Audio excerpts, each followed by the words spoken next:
Assalamualaikum warahmatullahi wabarakatuh. Kembali bersama channel antara CPNS dan Navigator Guru. Kali ini kita akan bahas lagi teman-teman soal-soal yang berkaitan dengan seleksi akademik PPG di tahap 2 dalam jabatan tahun 2023 ini. Khusus di part 18 ini kita akan bahas tentang konten pedagogik nih teman-teman untuk guru kelas SD. Yuk kita bersama-sama ke soal nomor 1. Di soal nomor 1 ini disajikan pernyataan tentang operasi hitung nih teman-teman. Pernyataan yang benar tuh yang mana? Untuk teman-teman semua jelas ya teman-teman ya. Kalau misalkan ada perkalian dan pembagian, yang dikerjakan adalah sebelah kiri dulu. Kalau misalkan dia tidak ada tanda kurung. Kalau misalkan ada tanda kurung berarti yang tanda kurung dulu yang dikerjakan. Seperti itu kan teman-teman ya. Itu pun dengan penjumlahan dan pengurangan teman-teman.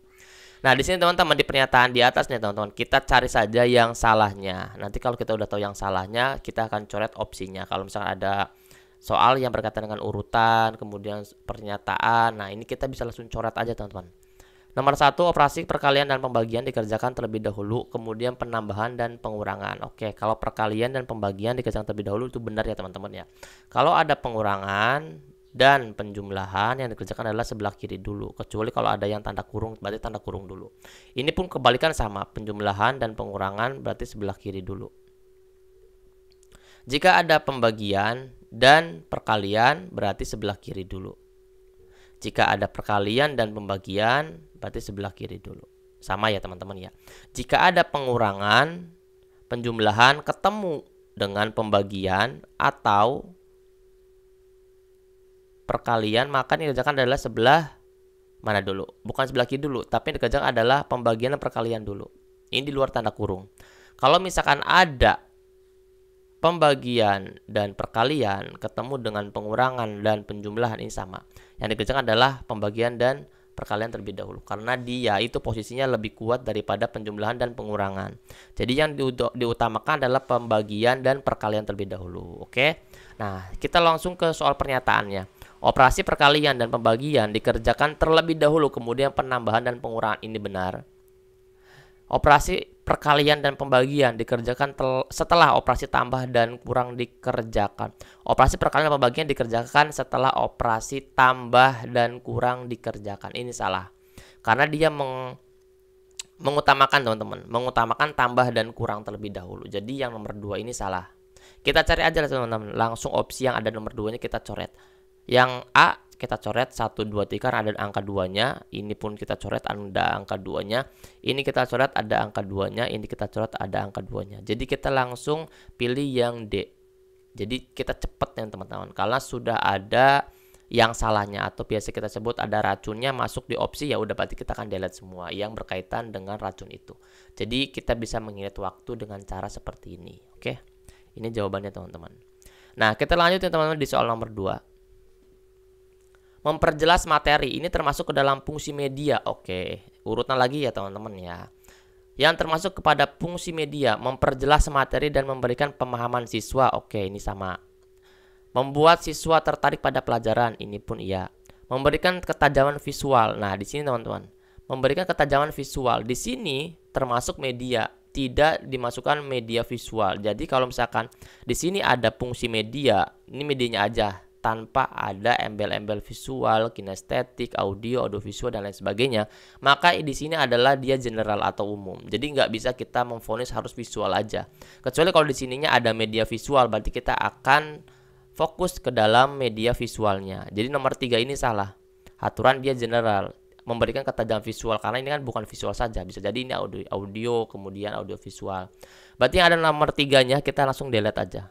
Ini delete. Ini delete, ini delete, ini delete. Jadi yang paling tepat adalah yang C. Kita coba baca. 1 benar, 2 benar, 4. Memberikan pengalaman lebih nyata, abstrak menjadi konkret. Yes, itu adalah fungsi dari media. Jadi yang jelas adalah 1, 2, dan 4. Jadi gampang ya teman-teman. Nah, di sini kalau misalkan teman-teman mau membaca fungsi media secara menyeluruhnya nih. Kita lanjut teman-teman di soal nomor 3. Di sini adalah urutan bagaimana cara penulisan PTK yang benar. So, silakan teman-teman. Kira-kira yang mana nih yang soal nomor 3 ini teman-teman. Yang pertama adalah abstrak latar belakang manfaat PTK sumber penelitian. Yang kedua adalah siklus 1, siklus 2, refleksi, rekomendasi. Nomor 3 tujuan, proses, dan hasil proyek. Nomor 4 waktu pelaksanaan dan bagaimana prosedurnya. Urutan bagaimana cara penulisan PTK yang benar. Nah, Teman-teman, kalau misalkan seperti ini, kita lihat teman-teman. Ini opsinya sama semua. A, B, C, D, E, nomor 1. Awalnya adalah nomor 1 semua. Berarti nomor 1 itu jelas masuk ya teman-teman ya. Kemudian kita lihat nih teman-teman, yang nomor 2 udah beda. Ada yang 2, ada yang 3, ada yang 3, ada yang 4, ada 4. Cuman kita bisa mendelete teman-teman. Apakah 2 dulu, apa 3 dulu, atau 4 dulu.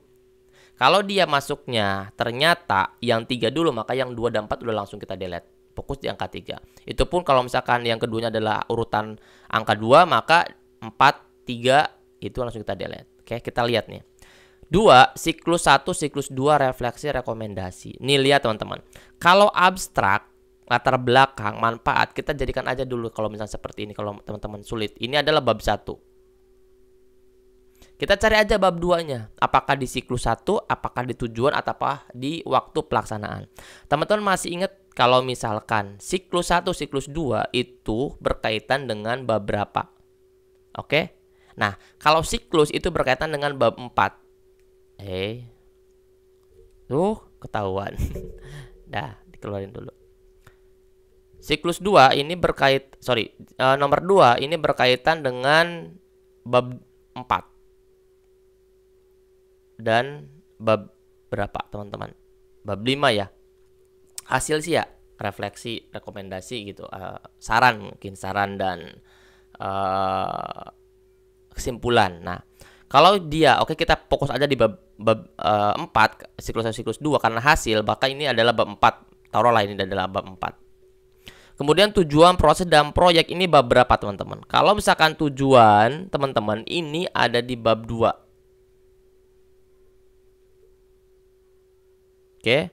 Kemudian waktu pelaksanaan ini ada di bab 3. Jadi urutannya adalah 1, kemudian 3, kemudian 4, kemudian 2. Ada nggak? 1, 3, 4, 2. 1, 3, 4, 2. Nah, itu yang B.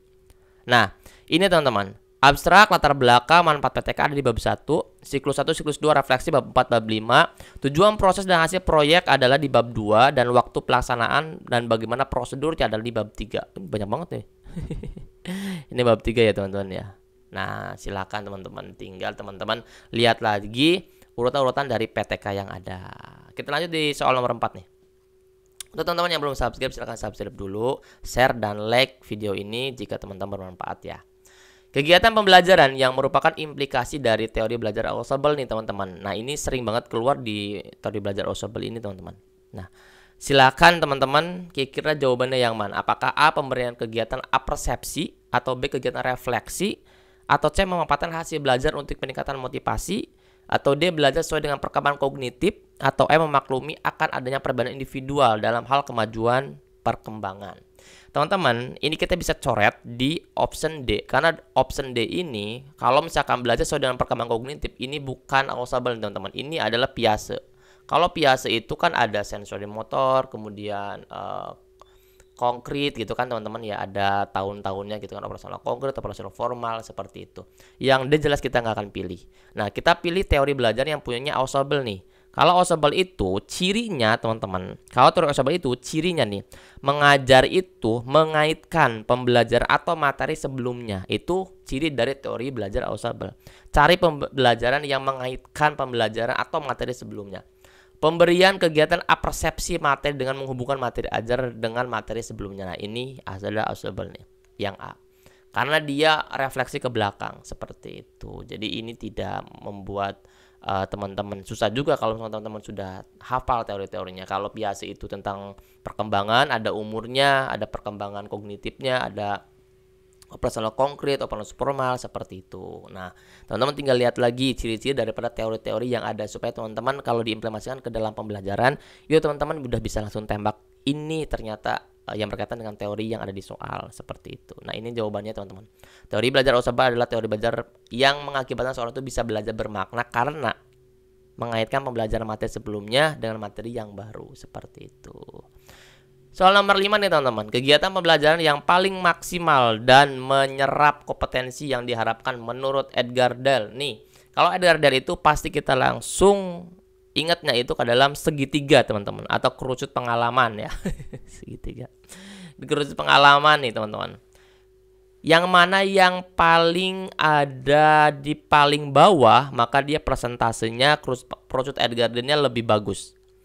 Apakah A. memanfaatkan berbagai media pembelajaran, atau B. pembelajaran yang melibatkan peserta didik dalam kelompok untuk mendiskusikan permasalahan pembelajaran, atau C. belajar dengan kegiatan nyata dalam kehidupan sehari-hari, atau D. pembelajaran yang memfasilitasi kegiatan presentasi dan penyajian, atau E. belajar dengan metode membaca intensif dan mendengarkan penjelasan dari guru. Teman-teman, perlu diingat di dalam kerucut pengalaman di Edgar Deal ini teman-teman, di Edgar Deal, yang diingat itu 10% itu hanya baca.